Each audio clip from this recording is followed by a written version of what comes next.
My name is Kevin Sewell. I'm a retired senior police officer and I currently work for a local authority.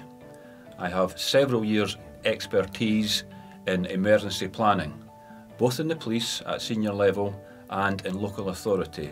I have responded to many emergencies and I know how the system works. If your company faced an emergency situation, would you respond by forming a committee of senior managers to debate what to do, or would you rapidly implement a command structure with clear lines of accountability? When a company or organisation faces a crisis, they have two options.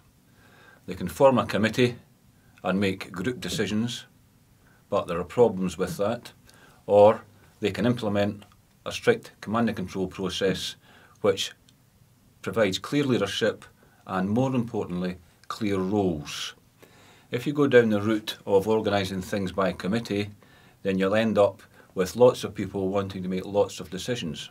However, if you go down the route of a command and control process, then you have one person in charge, commonly known as a goal commander, and then the person who's doing the tactical lead, that person's normally called the silver commander, and everyone under then knows their clear role. They have to take instruction from the silver commander and they report to the silver commander. Now this is taken from the police and the blue light services, but there's no reason that businesses can't implement the same structure, and it gives clarity for everyone within the organisation. Gold, silver, bronze. Does your company have a command structure that works and is easily understood by staff? Do you understand what the roles mean and what their clearly defined functions are? In an emergency situation, would your staff know what they've got to do? And I'm talking from the top of the tree down to the people on the shop floor. If there's a genuine crisis, do they expect you to lead? Do they know you're going to lead? Do they know you've got a plan?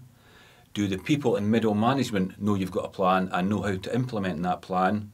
It's a big question for you, and one of the easiest ways to do that is to have a proper command structure in place. And again, it's back to the role. Who is the leader? Who's the strategic lead? Who is the tactical lead? And who's going to implement all these plans at an operational level?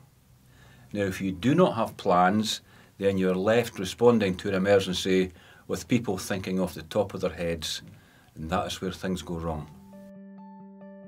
Has your staff been trained in how this command structure functions and what is expected of them?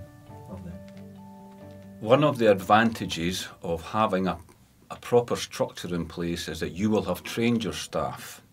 And I say that because if you have not trained your staff, then your staff will not know what to expect of you and they'll not know what to do on their own volition. So part of the remit of introducing a command structure is that you must introduce training for your staff. They have to know what you're going to do and what you expect of them. And when the emergency happens, they should be able to respond immediately and effectively. How often do you train all of your staff on how to respond to an emergency, and who provides that training? If you decide to train your staff once you've implemented a command structure, then you have to decide who is going to provide that training.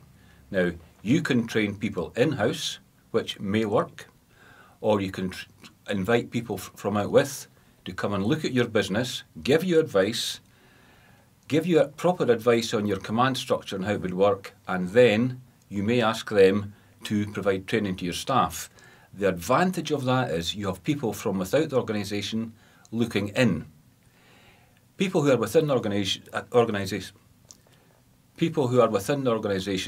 don't always see what's going on. It's sometimes more advantage to get others to come in, have a look, and give you some advice. Does your company have a facility where your key decision makers can access all channels of communication, a command centre? One of the things that big organisations could do, such as national banks or local authorities, is consider having a command and control facility.